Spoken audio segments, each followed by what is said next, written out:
Allahumma salli ala sayyidina Muhammad wa ala alihi. Dan subhanallah ya, kalau kita lihat akan konten-konten yang terdapat di luar sana dan juga video penstreaman yang sebenarnya bebas, dan saya pasti kadang-kadang kita ni melihat anak-anak kita ni sebenarnya mudah saja untuk melayari dan pergi kepada site-site seperti ini tanpa kawalan, tanpa pengawasan, tanpa ada kata orang tapisan yang betul. Dan ini sebenarnya sangat-sangat membimbangkan. Tapi tahukah anda kalau kita punya alternatif yang lebih baik, iaitu satu video penstreaman yang mempunyai kata orang satu video yang patuh syariah, yang sopan, yang boleh membantu sebenarnya perkembangan minda dan juga sahsiah anak-anak kita, pasti akan lebih terjaga dan juga kata orang pada akan lebih tenang lah kan nak cerita kan. Dan hari ini nak berkongsi tentang video penstreaman tersebut, saya bersama dengan Ketua Pegawai Eksekutif Nurflix, tak lain tak bukan Encik Syarizal Muhammad, bercerita tentang platform penstreaman video Islamik Nurflix. Assalamualaikum. Waalaikumsalam warahmatullahi. Sihat ya? Sihat alhamdulillah. Masya-Allah, tabarakallah. Dan mungkin berceritakan sedikit ya tentang Nurflix dan juga idea penubuhan di sebalik Nurflix itu sendiri. Tafadhal. Okey, bismillahirrahmanirrahim. Okey, Nurflix memang inisiatif ini dibuat sejak daripada kita punya previous COVID punya era. Masa tu memang kita nampak keperluan untuk kita mulakan usaha untuk wujudkan platform demikian. Ringkasnya kita ada satu term yang kita panggil sopan, sopan stream. Jadi apa saja yang ada hari ini kita tak boleh kawal. Betul. Okey, tak boleh kawal. Sama juga macam agama itu sendiri, bila diadakan syariat itu adalah untuk dijadikan pagar. Daripada satu padang yang luas dipagarkan supaya kita terkawal ke dalam itu. Sama juga misi Nurflix adalah dia macam menjadi pagar. Siapa yang kawal pagar-pagar ni adalah asatiza, ustaz-ustaz yang kita lantik sebagai untuk Nurflix. Musyrif kita iaitu penyela kita iaitu Habib Ali Zainal Abidin sendiri dengan tim penasihat-penasihat yang di dalam Nurflix. Director konten kita Ustaz yang mulia Ustaz Raja Ahmad Mukhlis yang in charge untuk selection of content dan bagaimana konten ni yang nak dikeluarkan kepada masyarakat tanpa mengenepikan bahagian dipanggil hiburan yang elok, hiburan yang sopan.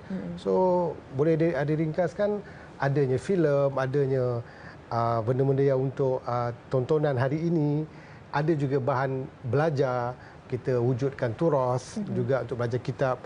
Basically apa yang ada di luar sana yang semakin asing, Nurflix menjadikan misinya untuk diwujudkan dalam Nurflix. Masya Allah.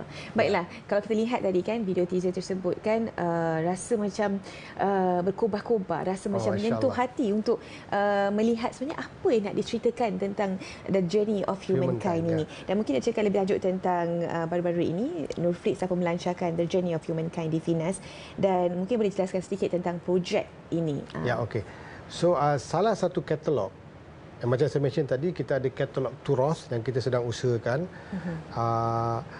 Salah satu katalog yang sedang kita dan kita rasa untuk Nurflix menjadi misi utama juga, iaitu kisah-kisah yang diceritakan di dalam Al-Quran. Kisah-kisah ini diceritakan, kisah-kisah dalam Al-Quran ini adalah lebih separuh dalam Al-Quran itu sendiri adalah dalam bentuk kisah. Dan kisah-kisah ini diceritakan kepada Rasulullah. So jadi kita ambil inisiatif untuk wujudkan cerita-cerita ini dalam bentuk so-called dipanggil animasi lah. Baik. Tapi apa yang Nurflix cuba buat adalah bawa kepada animasi peringkat yang tinggi hari ini, iaitu penggunaan virtual actor. So kita ke arah ke situ. Masya-Allah. Jadi kisah-kisah Nabi ni the first installation of the journey of humankind. Okay, daripada munculnya manusia yang pertama iaitu Nabi Adam, kita cuba nak wujudkan kisah ini dalam projek ini dalam 3 fasa. Sekarang ni kita dalam fasa yang pertama, iaitu kisah-kisah Nabi. Dan dalam fasa yang pertama ni kita dah mulakan pilot, iaitu kisah Nabi Musa alaihissalam yang telah pun keluar sejak 27 bulan 1. Maknanya kita sudah episod yang ketiga. Minggu ni episod yang keempat. Jadi fasa yang kedua nanti baru kita pergi kepada cerita-cerita yang diceritakan oleh Rasulullah kepada kita pula. Masya-Allah. Yang tadi yang fasa pertama yang sekarang ni cerita apa yang Allah cerita kepada Rasulullah, iaitu dalam Quran. Fasa kedua nanti apa yang Rasulullah cerita pula kepada kita melalui hadis. Sebagai contoh, kisah 99 orang yang bunuh 99 orang tu. Kisah tu tak ada dalam Quran. Kisah tu diceritakan oleh Rasulullah. Masya Allah. Jadi itu pun kita akan wujudkan sebagai benda untuk ditonton dalam Netflix. Fasa ketiga baru kita pergi kepada era The Malay Kingdom. Macam mana daripada sahabat yang dihantar untuk sampaikan dengan tujuan sampaikan Islam ke kawasan ini. Subhanallah. Dan cerita itu semua telah tertulis di dalam buku. Tugas kita nak jadikan dia satu benda yang seronok ditonton dan kita dapat dalam siri animasi. Dan subhanallah, saya sebenarnya teruja nak berkongsi juga. Saya juga terlibat sebagai penyumbang suara dalam siri animasi Nabi Musa AS dalam bertajuk Kalimullah. Dan animasi ini sebenarnya dia adalah berteknologi Unreal Engine. Kalau anda saksikan, nampak macam seolah-olah wajah animasi tersebut macam wajah orang betul kan. Mungkin boleh ceritakan sikit sebenarnya teknologi di sebalik Unreal Engine ini dan juga watak pelakon virtual yang merupakan sesuatu yang baru dalam industri. Ya.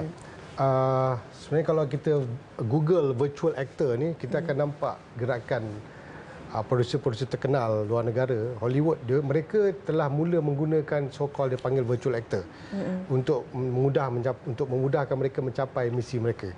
Cuma pada peringkat Netflix ni sebenarnya baru peringkat beginner punya peringkat penggunaan virtual actor ni. So kita menggunakan teknologi terkini iaitu dipanggil Unreal Engine ni sebab Unreal Engine ni dia dah ubah cara render. Dulu kalau orang buat animasi, penggiat animasi semua akan faham. Dia akan style polygon. Style polygon maknanya dia kena buat, tak boleh buat real time lah. Jadi dalam cerita Nabi Musa sebagai contohnya ada combine cartoon part dengan virtual actor part. Jadi kita combine. Virtual actor ni pencerita. Jadi dekat virtual actor ni kita exercise penggunaan Unreal Engine yang render pakai nanites. Masya-Allah. Maknanya dia bintik-bintik halus. Jadi awan bergerak, air bergerak dan kita boleh rekod dia berlakon. Kemudian kalau perasan, kalau cerita-cerita yang moden seperti Avatar semua kan mereka dah pakai capture muka pelakon tu sendiri. Kita menuju kepada situ supaya sebagai contoh macam Hana sendiri memainkan watak Asia, permaisuri Asia. Tapi peringkat ini baru rekod vokal saja. So untuk kemajuan yang akan datang, dia perlu direkod muka Hana punya muscle semua. Masya-Allah. Supaya kita dapat aktor tu hidup, virtual actor tu hidup. Masya-Allah. Masya-Allah. Baiklah, untuk siri Nabi Musa AS Kalimullah ni kan, sebenarnya ada kuis dan juga tadabbur kan yang menawarkan hadiah pakej umrah yang sangat-sangat menarik sebenarnya. Dan cara untuk menang pakej umrah ini dan mungkin kalau mereka yang berminat untuk menyertai perjuangan Netflix, bagaimanakah caranya? Okey. So alhamdulillah kita dapat sokongan juga. Netflix ni kan awal kan, jadi everybody have to support. Semua orang kena sokong Netflix. Jadi kita dapat umrah, package umrah tajaan Simply Umrah. Mereka bagi sebanyak 3 package. Ditawarkan untuk sesiapa yang join kuis dan tadabbur siri Kalimullah Musa, Nabi Musa AS. Bermaksud tonton 13 minggu, episod akan ada keluar sebanyak 13 episod. Tonton dan jawab soalan-soalan yang kita berikan di dalam apps dan web. Anda berpeluang untuk pergi mengerjakan umrah. Ada 3 orang akan terpilih. Selain daripada itu, ada hadiah-hadiah berbentuk gold daripada KAB Gold. Tajaannya itu hadiah mingguan. Setiap minggu ada orang boleh dapat gold 0.5 gram 999.9 dari tajaan KAB Gold, dan juga ada tajaan daripada Telaga Biru iaitu Quran terbaru mereka Al-Ghufran set dan juga daripada set Kembara Masyar. Masya-Allah. Jadi ini semua ada mingguan yang mereka boleh dapat dengan hanya menonton kisah Nabi Musa AS dan jawab soalan kuis dan tadabbur. Baik. Dan terakhir sebenarnya kan, apakah harapan Abang Shah, kata orang, untuk Netflix yang serta animasi Journey of Humankind bergerak ke hadapan insya-Allah? Okey. Usaha Netflix meletakkan inisiatif ini adalah untuk tujuan ni memang bukan sekadar untuk generasi hari ini. Dia memang dia didesain untuk generasi akan datang. So ini adalah langkah awal. Adalah langkah awal untuk kita mula adakan semua konten ni di tempat ini. Mungkin dari satu hari nanti dia akan jadi hub untuk negara-negara lain yang mereka ada kesedaran untuk ada wujudnya benda ni, konten telah tersedia. Jadi kita mulakan usaha ini. Tapi kita perlukan support daripada semua orang. Konten memang tak sebanyak streaming platform lain sebab kita buat konten very spesifik, memang kena buat dan kita buat from scratch. Okey. Jadi dengan subscriptions, dia boleh bantu idea ni jadi nyata. Ya. InsyaAllah. InsyaAllah. Amin, insyaAllah. Dan semoga kita katakan usaha ini dapat membantu, memberikan pilihan kepada orang ramai dekat luar sana untuk mencari video penstriman yang lebih sopan, yang lebih terjaga untuk membetulkan anak-anak kita juga dan juga anak bangsa, insyaAllah. Jazakumullah khairan jazak buat Abang Syahrizal di atas perkongsian mengenai Nurflix. Kita nak berhenti rehat seketika. Kembali selepas ini dalam Assalamualaikum. Jangan ke mana-mana, insyaAllah. Terima kasih.